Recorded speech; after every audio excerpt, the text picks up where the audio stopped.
안녕하세요. 약장TV입니다.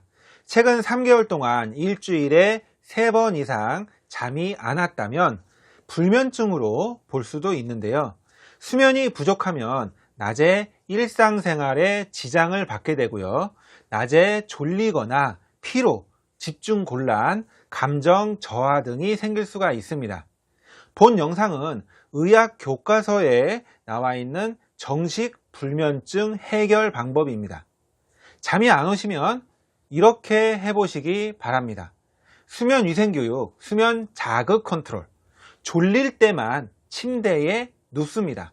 지금이 12시라고 해서 자야 될 것 같으니까 침대에 눕는 게 아니고 12시인데도 내가 전혀 잠이 안 온다면 침대에 가지 않습니다. 내가 졸릴 때에 침대로 가는 게 잠자는 데 도움이 됩니다. 침대에 가서 잠을 청하고 있습니다. 그런데 잠이 오지 않습니다. 그러면 계속 침대에 누워 있을 게 아니고 20분 이상 침대에서 잠을 못 자고 있다면 침대에서 나오는 편이 좋습니다. 아예 방 밖으로 나오시면 더 좋습니다. 방 밖에 나와서 이완적인 활동을 하는데요. 이완적인 활동이라는 거는 책을 읽는다든지 뭐 이렇게 간단한 어떤 행동을 한다든지. 그런데 가장 좋은 방법이 아쿠아리움 테라피라고 하는 수족관을 보는 행동이 가장 좋습니다. 집안에 수족관이 있다면 물고기가 왔다 갔다 하는 물고기를 보고 아니면은 물방울이 뽀글뽀글뽀글 올라오는 그런 소리를 가만히 듣고 있다면 수면에 상당히 도움이 된다라고 하는데요. 집안에 수족관이 없다면 유튜브에서 수족관 영상이라는 검색어로 검색을 하시면은 이 수족관에 물고기 왔다 갔다 하는 영상들이 아주 많이 있습니다. 그래서 그 영상을 가만히 쳐다보고 있으면 물고기가 왔다 갔다 이렇게 천천히 보고 있으면 마음이 편안해지고 릴렉스가 되고 차분해지면서 잠자는데 상당히 도움이 된다라는 그런 연구 결과가 있습니다. 그렇게 물고기가 왔다 갔다 하는 걸 보고 있다가 다시 졸리면 그때 침대로 가시면 됩니다. 그러면 좀 더 편안하게 잠을 들 수가 있고요. 내가 몇 시에 잤던지 간에 잠을 많이 잤건 적게 잤던지 간에 아침 기상 시간을 정해 놓고요. 그 정해진 기상 시간에 무조건 일어납니다. 잠을 적게 잤어도 그 정해진 시간에 일어나야지 그 다음날 다시 잠을 잠자는데 도움이 됩니다. 수면 위생 교육, 수면 제한 컨트롤. 수면 시간을 제한하는 방법인데요. 본인의 평균 수면 시간을 계산을 해봅니다. 내가 평균적으로 4시간 정도 자는지 5시간 정도 자는지 6시간 정도 자는지를 계산을 한번 해보시고요. 내가 잠자러 가는 시간이 아침에 기상시간 빼기 나의 평균 수면 시간이 내가 잠자러 가는 시간입니다. 자, 예를 들어서 쉽게 설명하기 위해서 예를 들어보겠습니다. 어떤 사람이 4시간 정도 잠을 자는 사람이 있어요. 4시간 정도 잠을 잘 때는 한 5시 정도에 아침에 일어난다라고 보고요. 내가 5시에 일어나는데 4시간 평균적으로 잠을 잡니다. 그러면 몇 시에 자야 되죠? 네, 4시간을 빼면은 새벽 1시에 주무시는 게 좋습니다. 자, 4시간 정도 주무시는 분 같은 경우에는 11시에 잠자러 가거나 12시에 잠자러 가면 도움이 안 돼요. 왜?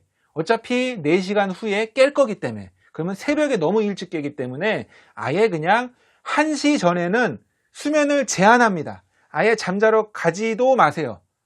11시에 잠자러 가지 말고 12시에도 잠자러 가지 마세요. 1시까지 기다렸다가 1시가 돼서야 잠을 자는 겁니다. 그렇게 해서 1시에 잠자러 갔더니 금방 잠이 들었습니다. 잠이 잘 자요. 그런 경우에는 더 늘려주시면 됩니다. 15분 정도 더 늘려서 15분 일찍 잠자러 가시고요.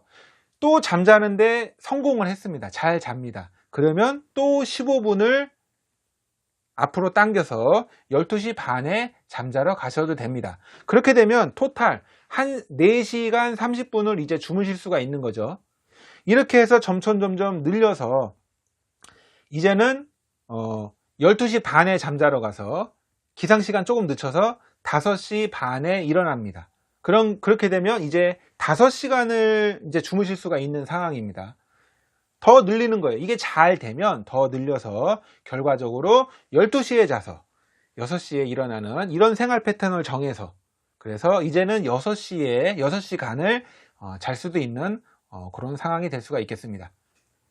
수면 위생 교육, 행동 지침 요령.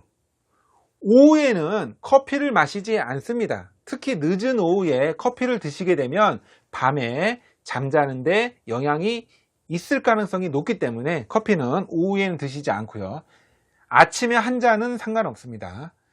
자기 전에는 술을 드시지 않는 편이 좋습니다. 나는 술을 먹으면 잠자는데 오히려 도움이 되던데, 이렇게 생각하실 수가 있는데, 알코올 중독이 아니고 술을 많이 안 드시는 분은 술이 입면 시간이라고 해서 술을 자게 하는 데는 조금 도움이 될 수가 있습니다. 그러나 술이 수면의 질을 떨어뜨리기 때문에 중간에 깨거나 잠이 일찍 깨거나 꿈꾸는 게 꿈이 내용이 별로 좋지 않아지는 그런 나쁜 점이 있기 때문에 가능하면 술을 먹지 않고 자는 게 좋고요. 또 술을 인면에 잠을 자는데 도움이 된다고 해가지고 술을 계속 먹게 되면 나중에 알코올 중독으로 가다 보면, 알코올 중독일 때는 오히려 술을 먹어도 잠이 안 옵니다. 그래서 결과적으로 술은 도움이 안 되기 때문에 잠자기 특히 바로 전에 술을 안 먹는 편이 좋고요.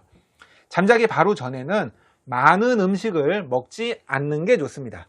배가 너무 빵빵하게 꽉 차 있으면은 오히려 숙면을 취하는데 도움이 안 되기 때문에 잠자기 몇 시간 전에는 음식을 먹지 않는 편이 좋습니다. 물은 괜찮습니다. 물 조금 먹는 건 상관없고요. 낮잠은 하루에 20분 이내로 제한을 합니다. 낮잠을 20분 이상 주무시면은 그날 저녁에 잠자는데 지장을 받을 수가 있습니다. 낮에 운동을 하셔야지 밤에 잠자는데 도움이 되고요.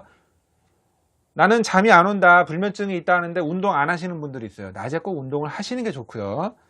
낮에 햇볕을 쬐야지 눈에서 빛이 들어오면 이게 뇌로 전달이 돼서 세로토닌이나 멜라토닌이라고 하는 수면 호르몬을 생산하는 데 도움이 많이 되거든요. 그러니까 꼭 햇빛을 받아야지 수면 호르몬이 잘 생성이 되기 때문에 밤에 잠자는 데 도움이 됩니다. 침대는 잠자리 용도로만 사용을 하십니다.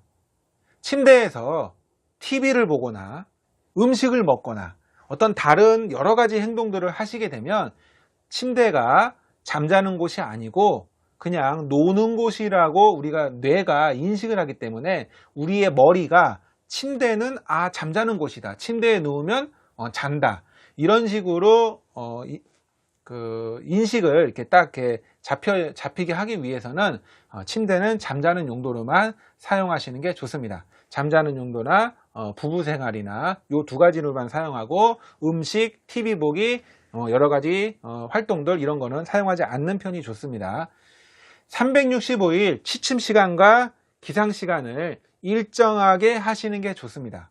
오늘이 일요일이라고 해서 더 많이 자야지 하면서 늦게 일어나면은 그 다음날 또 잠자는데 지장이 있기 때문에 주말이든 휴일이든 기상시간과 취침시간을 계속 일정하게 가져주시는 게 불면증 개선에 도움이 됩니다. 수면위생교육, 인지행동치료. 나는 잠을 잘 못 잔다라는 생각에서 이제 나도 잠을 잘 잘 수 있다, 이렇게 생각을 바꾸시고 이 영상대로 하시면 잠을 잘 주무실 수가 있습니다. 화이팅이고요. 이상으로 잠을 잘 자는 법에 대해서 알아보았습니다. 수면제를 드시고 있는 경우에도 이 방법을 잘 따라해 주시면 수면제를 줄일 수가 있습니다. 내용이 마음에 드시면 구독과 좋아요를 눌러주시고요. 알람 설정도 해주시면 감사하겠습니다. 다음에 더 좋은 영상으로 찾아뵙겠습니다. 시청해주셔서 감사합니다.